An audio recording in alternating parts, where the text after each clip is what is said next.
Um homem vai enganar a família e amigos durante muitos anos, mas a mentira tem perna curta e a verdade vai ser revelada. Esse é um caso solucionado. Oi pessoal, tudo bem com vocês? Meu nome é Gisele Ildes e sejam todos bem-vindos a mais um vídeo aqui do canal. Antes de começar o vídeo, não esquece de deixar o curtir para mim, por favor, também comenta alguma coisa aqui embaixo para me ajudar no engajamento. E se você não for inscrito no canal, ainda se inscreve, porque toda terça-feira eu trago um caso novo para vocês.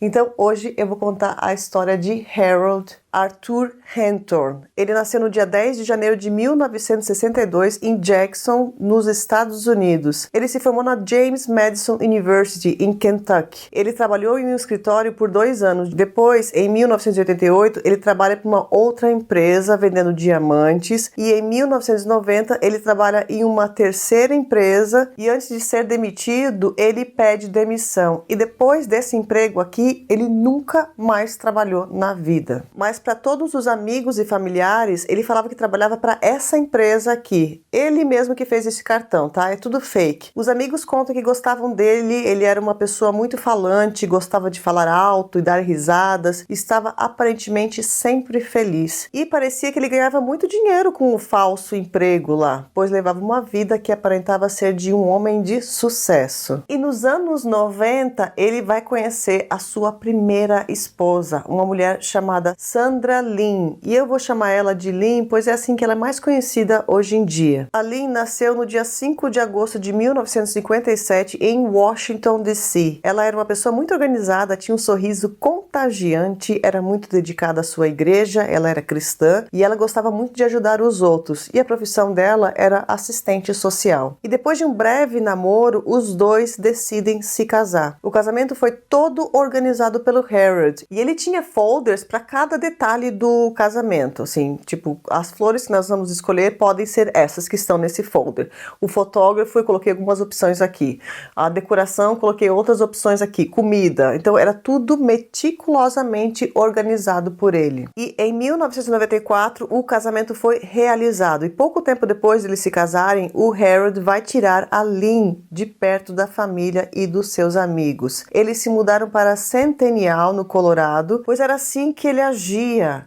O Harold, ele sempre controlava tudo e todos à sua volta. E familiares e amigos contaram que eles não tinham nem um minuto de privacidade com a Lynn, nem mesmo quando eles ligavam lá na casa dela, porque aqui nós estamos falando de 1994, né? Era uma época que não existia telefone celular.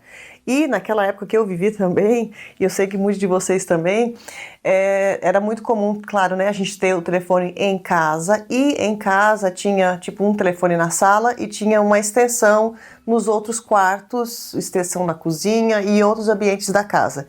Então, quando uma pessoa liga, a gente podia atender o telefone da sala e outra pessoa podia atender o telefone em outro ambiente, na outra extensão no caso, então as duas pessoas iam escutar a mesma conversa.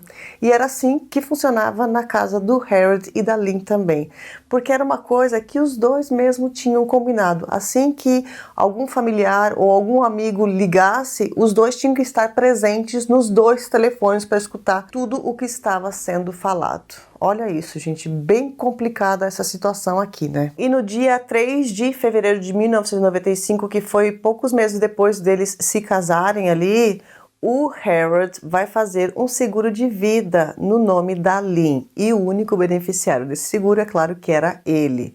Esse seguro era no valor de $150 mil, só que se tivesse algum acidente, o seguro dobrava e ia para $300 mil. E além desse seguro aí que ele fez, a Lynn já tinha também um outro seguro que também era de aproximadamente o mesmo valor ali de $300 mil. E no dia 6 de maio de 1995, que as coisas vão começar a complicar aqui na nossa história. Bom, os dois, o casal, estava voltando de um jantar, eles estavam em uma estrada meio deserta lá dos Estados Unidos, e o Harold conta que ele sentiu que o pneu da frente do lado do passageiro estava meio vazio, então ele decidiu parar naquela estrada ali escura para trocar o pneu. Isso eram aproximadamente 9 horas da noite, tá? 9h30 da noite passa um casal que estava em outro carro e vê que eles estão ali tentando trocar o pneu. Esse casal para tentar ajudar. O Harold já fala, não, eu não quero ajuda, pode ir embora. Mas o motorista, né, que era o homem no caso, ele ainda insiste. E ele fala, não, então já que você não quer que eu troque o pneu, deixa eu só colocar o farol do meu carro aqui, porque tá muito escuro, e eu posso iluminar, né, pra te ajudar aqui a trocar o pneu. E o Harold meio que expulsa o cara dali. Fala, não, eu não quero ajuda nenhuma, vai embora.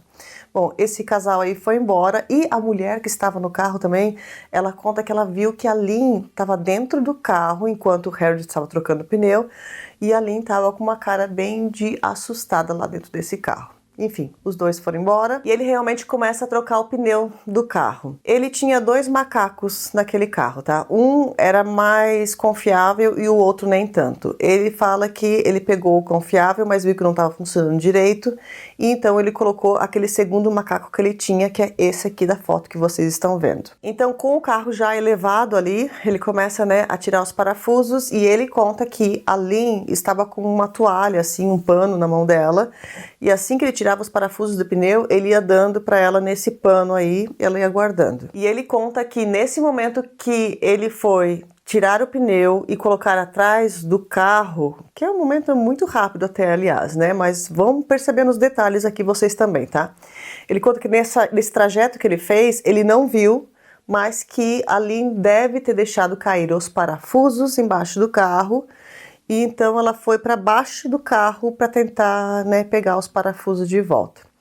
E ele conta que quando ele chegou no porta-malas, ele pegou o pneu e jogou assim dentro do porta-malas. Só que nessa de jogar o pneu, o carro, que era um Jeep, né, muito pesado, aliás, ele saiu do macaco e acabou caindo no chão. E ele fala que ele escutou ali um grito e olhou, tava ali embaixo do carro. Porque o que aconteceu? Como o carro ficou sem o pneu, tava com aquela parte de ferro só ali, né? E como ela tava embaixo do carro ali, tentando pegar os parafusos, não sabemos se isso aqui é verdade, tá? Então, quando caiu, essa parte ali do metal do carro pressionou aqui as costas dela, porque ela tava de barriga pro chão, assim, e meio que esmagou ela ali, né? Então, ele conta que logo depois daquilo, então que passou um outro carro e daí ele estava com uma lanterna e ele realmente parou esse carro pedindo ajuda. E essas testemunhas contam que logo que elas saíram, viram, né, que a Lynn estava ali realmente, né, esmagada embaixo do carro e o Harold meio desesperado e tal, e eles contam que um deles saiu para pedir ajuda, porque lembrando, não era uma época que tinha celular, então essa pessoa foi procurar um telefone para chamar a emergência. Enquanto isso, os outros que estavam ali, as testemunhas, pegaram e começaram a levantar o carro para puxar ela de baixo. E realmente conseguiram tirar ela, já viraram ela, né, de barriga para cima e começaram a fazer a massagem cardíaca. Só que o estranho é que nesse momento o Harold viu que eles estavam fazendo a massagem cardíaca ali na mulher dele e ele mandou as testemunhas parar, isso mesmo. Ele falou, não, não, para, não toca nela, não toca nela, não toca nela, espera a emergência chegar. Outra coisa muito suspeita também que essas testemunhas aí perceberam é que estava uma noite muito fria e a Lynn já estava ficando até azul de frio e o Harold tinha uma jaqueta, só que ele não deu a jaqueta para ela, não cobriu ela no caso ali, né? E essas testemunhas tiraram realmente a própria jaqueta para esquentar ela. Bom, depois de algum tempo, é claro que a ambulância chega no local, a Lynn é levada ainda com vida para o hospital e outra coisa muito esquisita é que o socorrista, né, que atendeu ali a ocorrência, falou que quando ele falou que tinha pulso, a Lynn ainda, né, que ela ainda estava ali sobrevivendo, o Harold ficou meio assim, mas tudo bem. Continuaram e foram até o hospital, mas infelizmente não tinha como salvar ela não, porque a 1h24 da madrugada do dia 7, então foi declarada que a Lynn estava sem vida. E a Lynn tinha somente 37 anos de idade e os dois estavam casados um pouco mais de 1 ano somente. Bom, a polícia também foi chamada para investigar o local e em uma semana a polícia concluiu que aquilo ali foi realmente um acidente. Mas será? Depois de algum tempo, como tudo foi concluído como acidente, o Harold recebe um pouco mais de $600 mil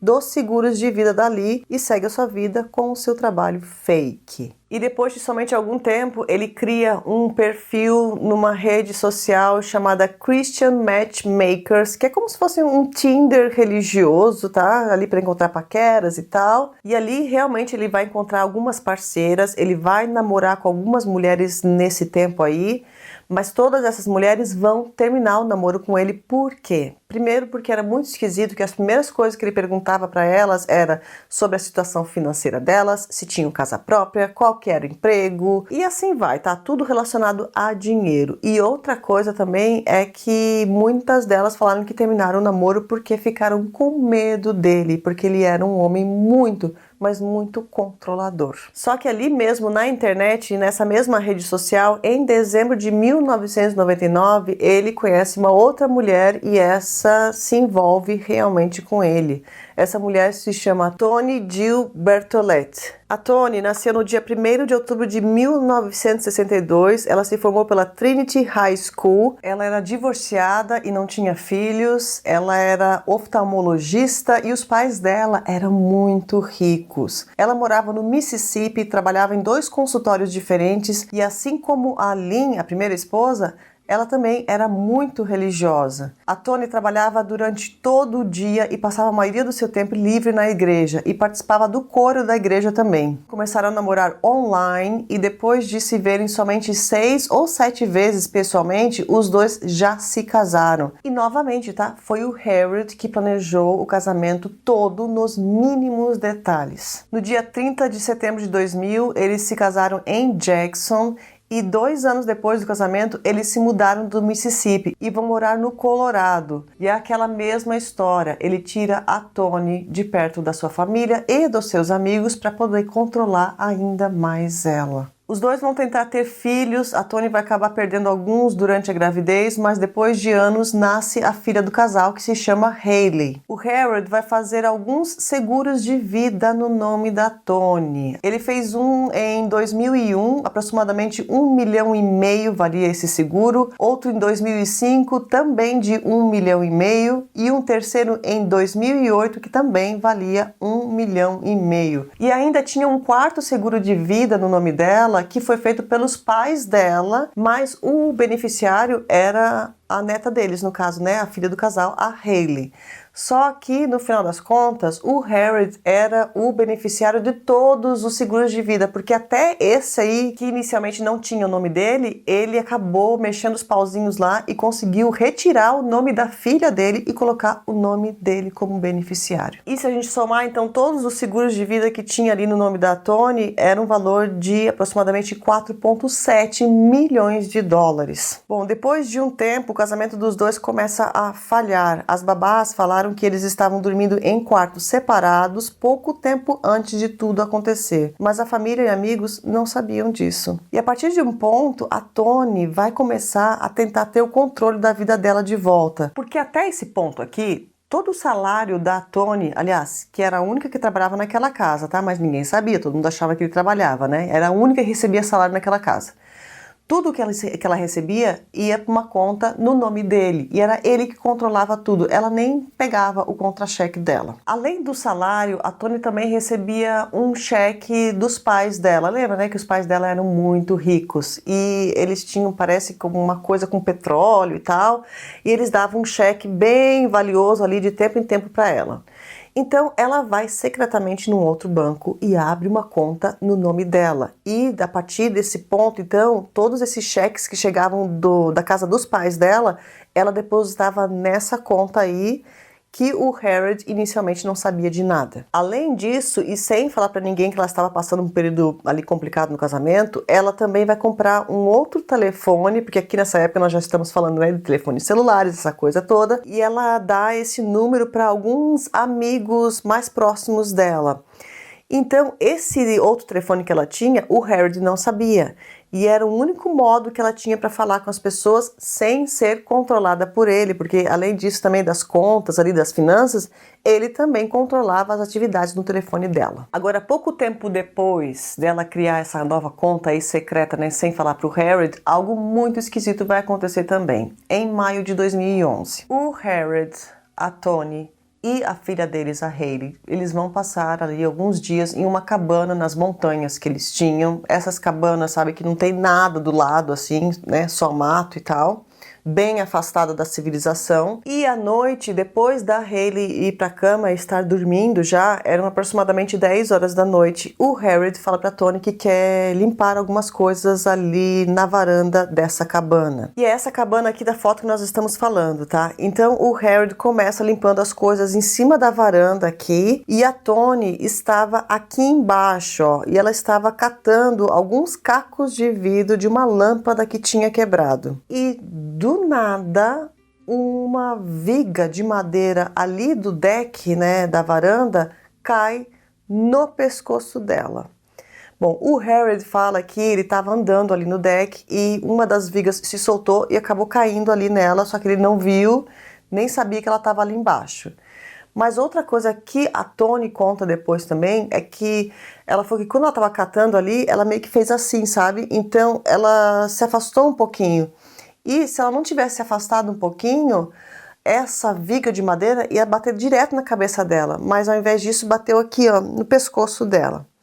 Bom, eles chamaram a emergência, ela foi levada para o hospital e como bateu ali no pescoço, ela chegou a machucar ali, parece uma vértebra, teve algum dano ali que deixou a mão dela dormente durante algum tempo, que seria um problema para ela, né? Porque ela também era uma cirurgiã, lembra que ela era oftalmologista, né? E também fazia cirurgias, mas depois de um tempo ela conseguiu se recuperar. Depois disso aqui, todo mundo viu como um acidente, tá? E a própria Toni, ela nunca comentou muito sobre esse dia com os amigos e com os familiares. Bom, o que vai acontecer aqui nos próximos dias, então? O Harold, com aquele fake emprego que ele tinha lá, que ele não tinha emprego nenhum, toda terça e sexta-feira ele viajava e falava que ele viajava a negócios. E em muitas dessas saídas aí que ele dava, né, dessas viagens que ele fazia, ele vai visitar uma trilha que ficava no Rock Mountain National Park. Ele foi nessa trilha sozinho 8 ou 9 vezes, talvez procurando um lugar perfeito para tirar a vida da sua mulher. Porque depois de 2 meses dessas visitas da trilha aí, o Harold liga para Tammy, uma mulher que trabalhava no consultório da Toni. E ele fala para ela que queria fazer uma surpresa para a esposa no aniversário do casamento deles. Ele pede para ela remarcar as consultas do final da sexta-feira para que ela ficasse livre para ir viajar com ele. A Tammy e as outras funcionárias lá do consultório fazem isso. E ele vai no consultório da esposa e faz uma surpresa. Ele já estava com a mala dela pronta e já tinha deixado a filha com uma babá. E ele fala que quer levar ela para fazer uma trilha romântica no aniversário de casamento deles. Então, nesse dia 28 de setembro de 2012, os dois saem lá do consultório e já vão para essa viagem. Eles vão parar em um hotel onde eles vão passar a noite e no dia seguinte, que é o dia 29 de setembro de 2012, eles vão tomar café da manhã e tal, e a partir das 14 horas da tarde aproximadamente, eles vão sair para fazer essa tal trilha aí. Só que uma coisa muito esquisita, tá? Porque essa trilha era de aproximadamente 5 quilômetros até o topo da montanha. 14 horas era um horário bem tarde para sair, porque o pôr do sol era às 18 horas mais ou menos, então tinha pouca luz do dia.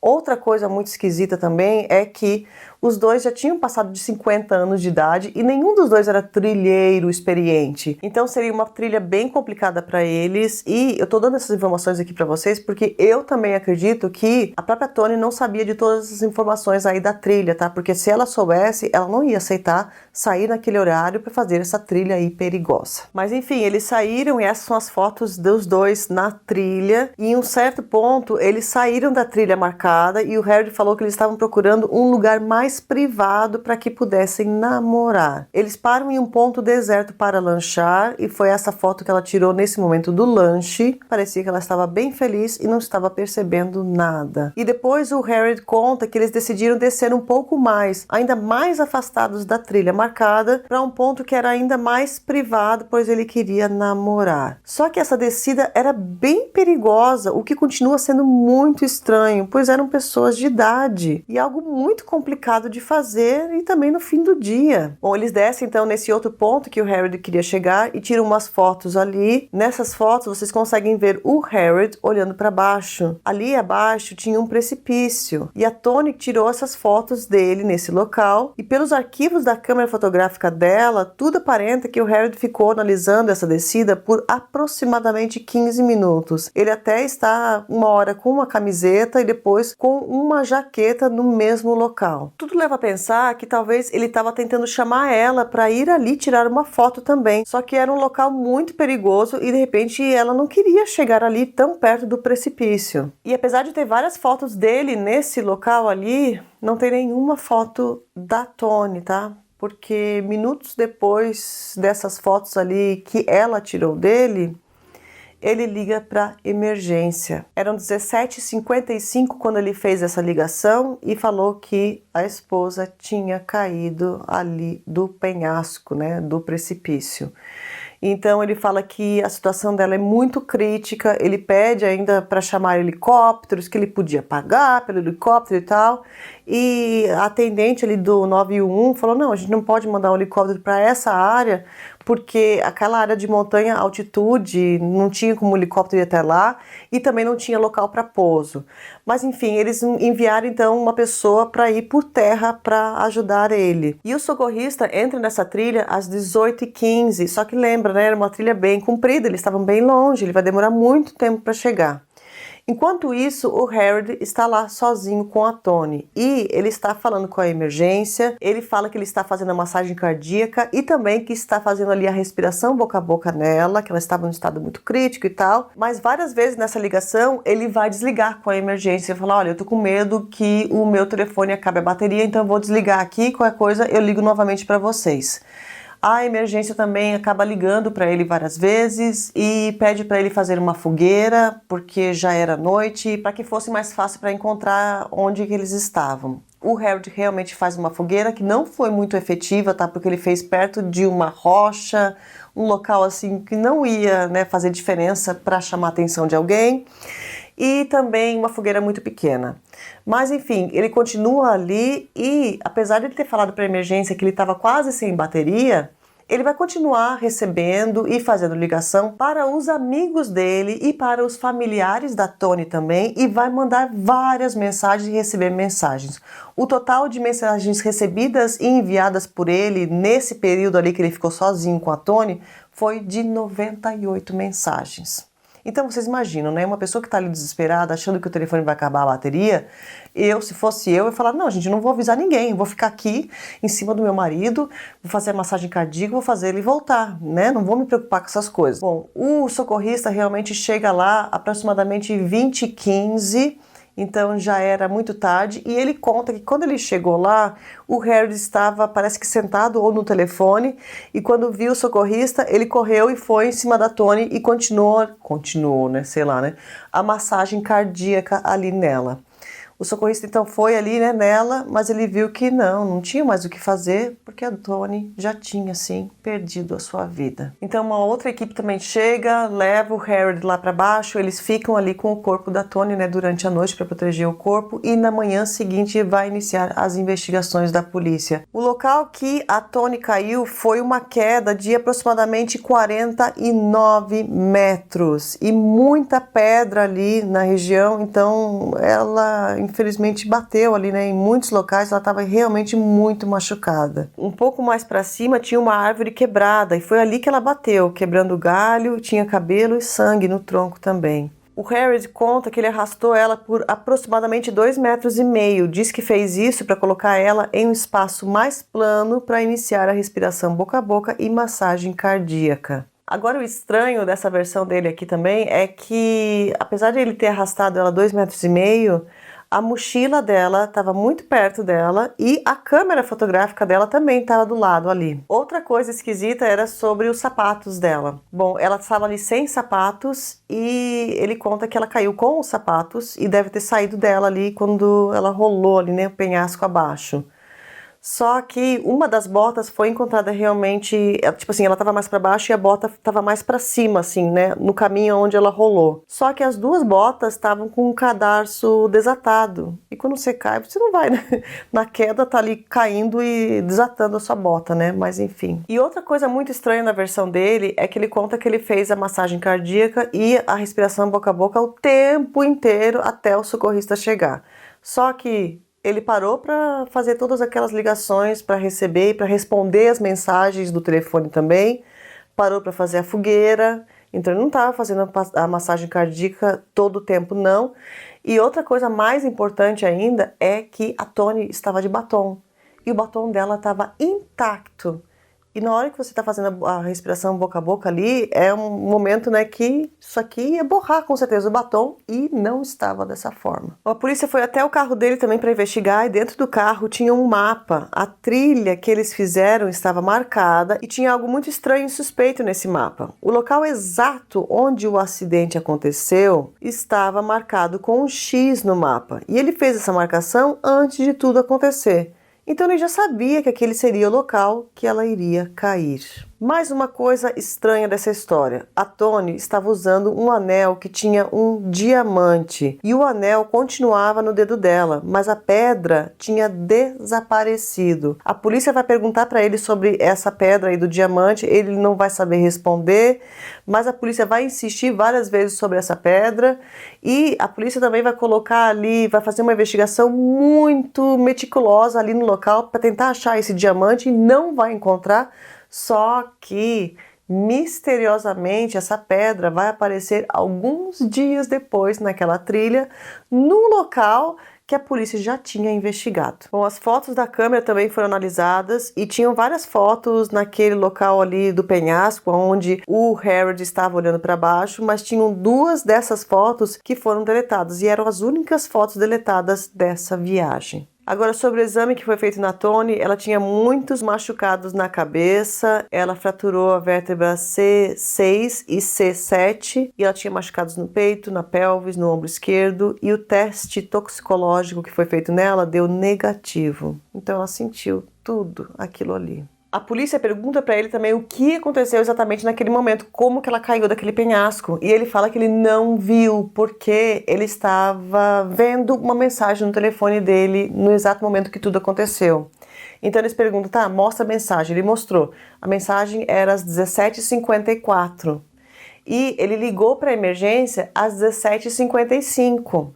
Só que quando ele ligou para a emergência e tal, ele falou que depois que ela caiu, ele demorou 45 minutos para chegar até onde ela estava e daí que ele ligou para a emergência. Aí a polícia ainda confronta, ele fala, mas você não falou que demorou 45 minutos? Como é que você estava aqui e ela, né, caiu e depois você ligou para a emergência? Está tudo muito confuso.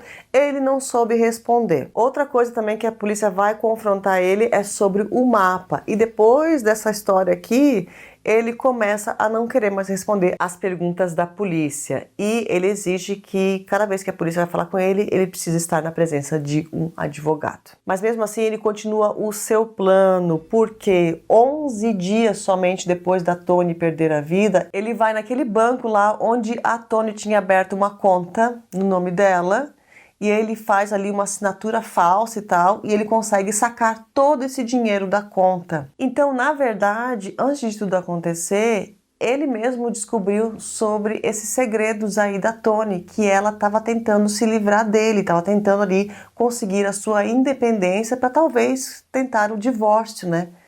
Então, de repente, por causa disso, ele acelerou ali o processo para fazer essa maldade aí e tirar a vida da sua esposa. E outra coisa também que a família não gostou que ele fez logo depois que a Toni perdeu a vida é que ele mandou cremar ela.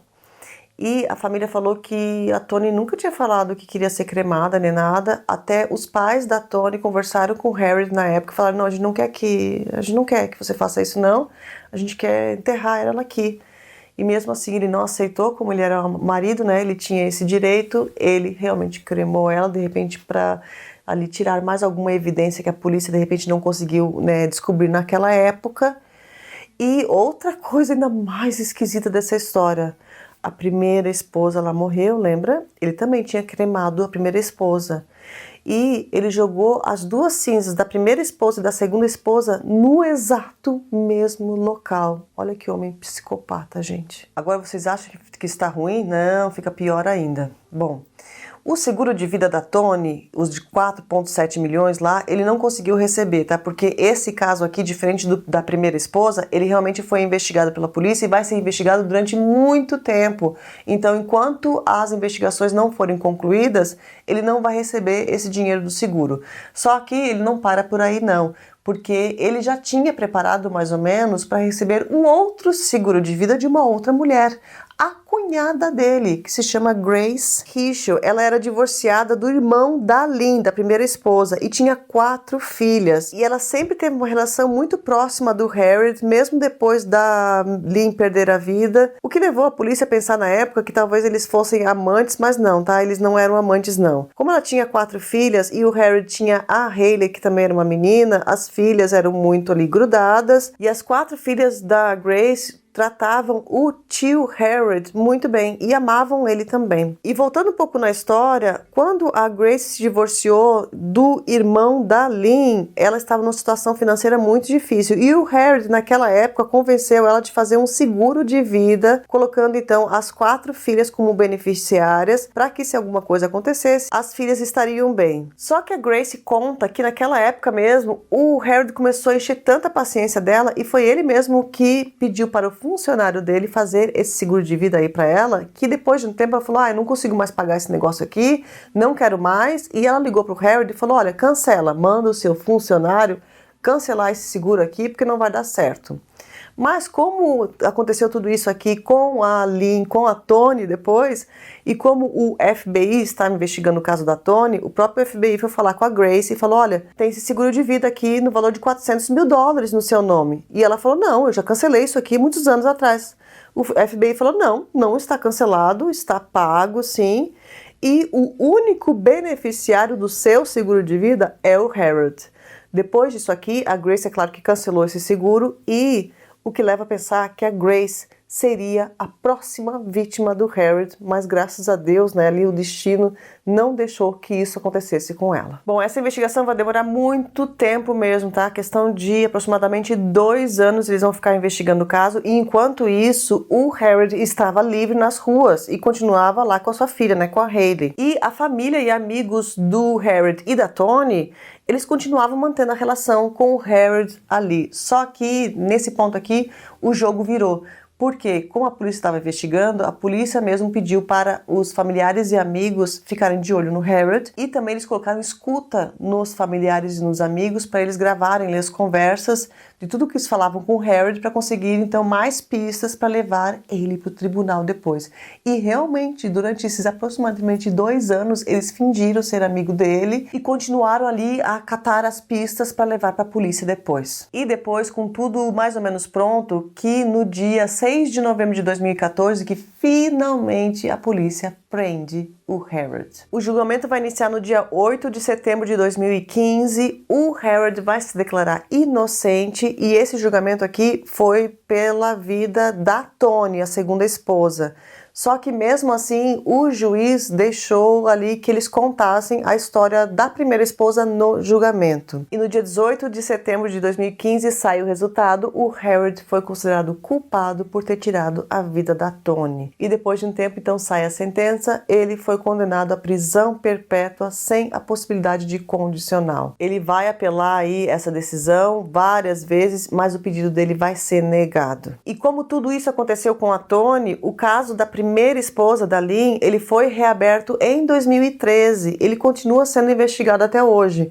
Eles mudaram a certidão de óbito da Lynn de morte acidental para morte indeterminada, mas até o dia que eu estou gravando esse vídeo aqui para vocês, o caso da primeira esposa ainda não foi julgado, porque a polícia não conseguiu evidências o suficiente para levar esse caso para um julgamento. Só que a notícia que nós temos do Harold é que ele está assim até hoje na prisão e aparentemente ele vai ficar lá para o resto da sua vida. E sobre a Hayley, a filha do casal, que tinha 7 anos quando a mãe dela morreu, ela foi adotada pelo irmão da Toni. Bom, Para trazer o caso para vocês hoje, eu fiz, é claro, uma pesquisa gigantesca e eu assisti muitos documentários desse caso aqui. Tem muitos documentários interessantes que eu vou indicar para vocês aqui também. Um deles é esse aqui do 48 Horas, que é muito bom. Tem esse outro também, mas ele é mais antigo, tá? Então ele não tem muitas atualizações. E tem esse aqui que é ótimo, que eu assisti pela Disney Plus. Ele é muito completo e mais atual e ele está na temporada 1. É a temporada 1 inteira, tá? São 4 episódios, mas é realmente muito bom. Bom, e é mais uma história muito triste que eu trago para vocês. E essas duas mulheres, tanto a Lynn, a primeira esposa, como a Toni, a segunda esposa, tinham características muito parecidas, né?